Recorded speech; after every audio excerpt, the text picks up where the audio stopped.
as a place to kick around a soccer ball or just slow life down a little. The Church of Santa Maria de Collemaggio is the place to be on a Sunday morning in the Italian city of L'Aquila. The church is dedicated to Celestine V, who became Pope in 1294.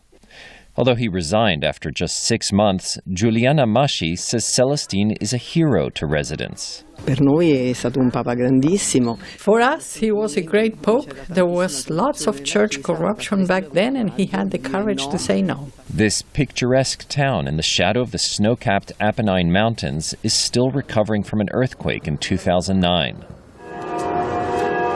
Santa Maria de Collemaggio was devastated, and Benedict came to visit it shortly afterward. He left his pallium, a symbol of papal authority, on Celestine's tomb.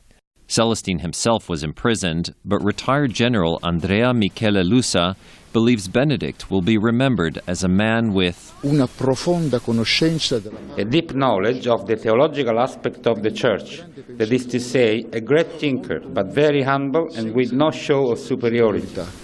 Celestine's remains have been moved to a lab temporarily, as his reputation is being re-examined. When Celestine resigned, it was not looked upon favorably.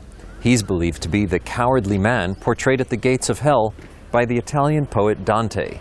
But it's possible that Benedict's legacy will be different.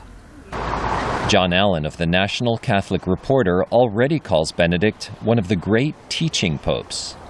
His encyclicals, his speeches on his foreign trips, the 3 books he's published as pope, I think those things will be read in graduate seminars and in seminaries and in Catholic circles for centuries.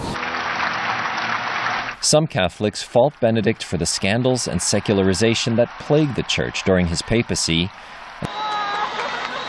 and he failed to muster the charisma of his predecessor, John Paul II.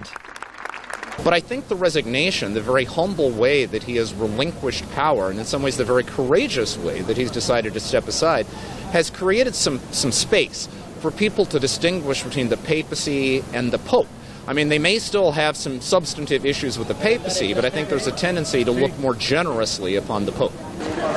Castel Gandolfo has always been a place to sit at a cafe in the shadow of the Pope's summer palace outside Rome. But even more people come now that the Pope Emeritus has sequestered himself there during the transition.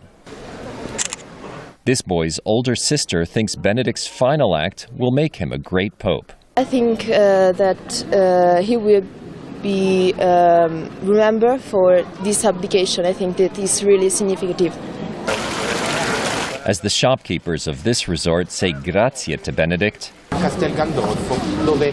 the spotlight remains on a papal resignation that may leave its mark for centuries to come. Jerome Socolovsky, VOA News, the Vatican.